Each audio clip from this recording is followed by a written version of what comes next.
अस्सलाम वालेकुम गाइस। अब ज़रा कुछ दो इंपॉर्टेंट चार्ट्स को देखते हैं। एक है total market cap BTC Ethereum को हटा के, और एक है इथेरियम का चार्ट, क्योंकि हमने इस वक्त ऑल्ट कॉइन्स को जूम इन करके लेज़र फोकस करके एनालाइज करना है कि मार्केट ऑल्ट कॉइन्स की किस तरफ जा सकती है। देखिए, सबसे पहले तो ये चार्ट है हमारा जो इथेरियम बीटीसी को एक्सक्लूड करके ऑल्ट्स का चार्ट।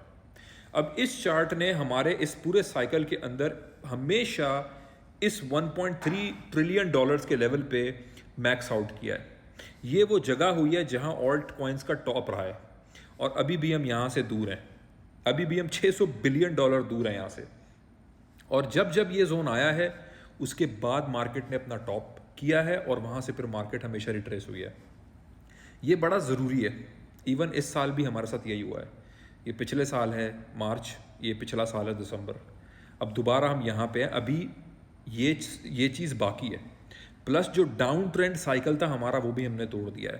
प्लस हमने 3 बॉटम भी इसमें बनाए हैं, और जो 3 मेजर रेजिस्टेंस थी वो भी हमने तोड़ दी हैं। तो इस वक्त ये चीज़ जो है, ये एक अच्छी खबर है हमारी ऑल्ट मार्केट्स के लिए। दूसरी चीज़ इथीरियम। इथीरियम ने हमेशा अपनी इस रेजिस्टेंस को भी टच किया है, जो कोइंसाइड कर रही है। जो टोटल पैसा अभी ऑल्ट मार्केट में घुस सकता है उसके साथ कोइंसाइड कर रही है। और इथीरियम जब भी 4100 के करीब आया है, वहाँ से इथीरियम ने रिट्रेसमेंट की है 3550 तक की, 3500 तक की। अभी तक इथीरियम 4100 पे नहीं आया है। जहाँ पे इथीरियम हमेशा पहले आया है, जहाँ पे मार्केट स्टॉप आउट हुई है, वो चीज़ अभी नहीं हुई है। क्या इस बार इथेरियम इस लेवल को आके तोड़ेगा और ऊपर 5000 की तरफ जाएगा अभी इस साइकिल में? ये हमें इस लेवल पे आके जो बिहेवियर होगा मार्केट का उससे पता चलेगा। और 4100 4000 से इथेरियम अगर 3500 तक भी आता है तो ये अपॉर्चुनिटी रही है हमेशा पहले। ये हमेशा पहले एक अपॉर्चुनिटी रही है। तो इस चीज़ को आप लोग जहन में रखें। एक दफ़ा इथेरियम उससे नीचे भी आया है, लेकिन उसके बाद दोबारा इथेरियम ने क्विक पंप लेके अपवर्ड साइकिल को टच किया है। अब ज़रूरी नहीं है कि हमेशा जो टोटल ऑल्ट कॉइन्स का मार्केट कैप है वो हमेशा इसी रेजिस्टेंस पे आके रुक जाए। हो सकता है इस दफ़ा हम इसको तोड़ दें, और वो हिस्ट्री में पहली दफ़ा होगा कि ऑल्ट कॉइन्स यहाँ से ऊपर उठते हैं। और अगर ऐसा होता है तो हमें ऑल्ट्स में वो रैली नज़र आएगी जो यूफोरिया वाली रैली होगी। क्या जिस तरह पास्ट में मार्केट्स बिहेव करती रही हैं, आज भी मार्केट उसी तरह बिहेव करेंगी? पास्ट बिहेवियर प्रिडिक्ट करता है हमारे फ्यूचर बिहेवियर को, पास्ट एक्सपीरियंस। लेकिन उसके साथ साथ याद रखें कि मार्केट हिस्टोरिक हाइज बनाती हैं। S&P हो, नैस्डैक हो, इन दोनों ने इतने हिस्टोरिक हाइज बनाए हैं। 18 साल की रेजिस्टेंस को S&P ने तोड़ा है, 7 साल की रेजिस्टेंस को BTC ने तोड़ा है। इस दफ़ा हिस्ट्री के अंदर वो चीज़ें हो रही हैं जो पहले कभी नहीं हुई। 2022 के एंड के और 2023 के शुरू में जो BTC का बॉटम था, for the first time ever bitcoin ने 200 मूविंग एवरेज की वीकली सपोर्ट को तोड़ा था, और 18,000 से 28,000 से नीचे जाके 16,000 के ऊपर जो है BTC ने अपना बॉटम बनाया था। तो अगर बॉटम बनाने में इस दफ़ा हिस्ट्री हुई थी, तो टॉप बनाने में इस दफ़ा हिस्ट्री क्यों नहीं हो सकती? जब बॉटम पे 28,000 से हर कोई लॉन्ग करके समझ रहा था मार्केट इससे नीचे नहीं जाएगी, और उसमें मैं भी शुमार था, हम भी शुमार थे, क्योंकि 200 मूविंग एवरेज को कभी भी बिटकॉइन ने नहीं तोड़ा था।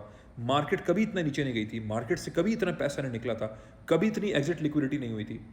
जब वो चीज़ हो गई तो आज टॉप के अंदर हम ये क्यों समझें कि जो सीलिंग हमें आज नज़र आ रही है वो सीलिंग तोड़ के मार्केट ऊपर नहीं जा सकती?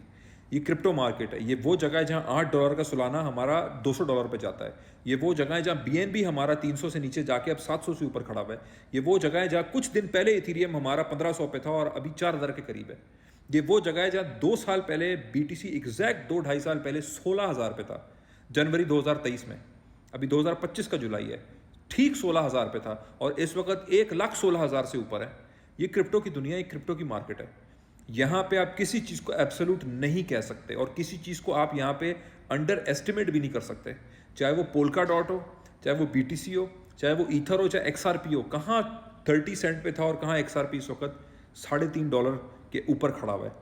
इन चीज़ों को देखना ज़रूरी है। मैं आप लोगों को हिस्टोरिक पर्सपेक्टिव रख के, चार्ट्स रख के प्रॉपर्ली चीज़ एक्सप्लेन करके बता रहा हूँ। क्या ये मार्केट ऊपर जाएगी या नीचे जाएगी, ये डायरेक्शन आपको, किसी के पास क्रिस्टल बॉल नहीं है कि एग्जैक्ट डायरेक्शन आपको प्रिडिक्ट कर सके।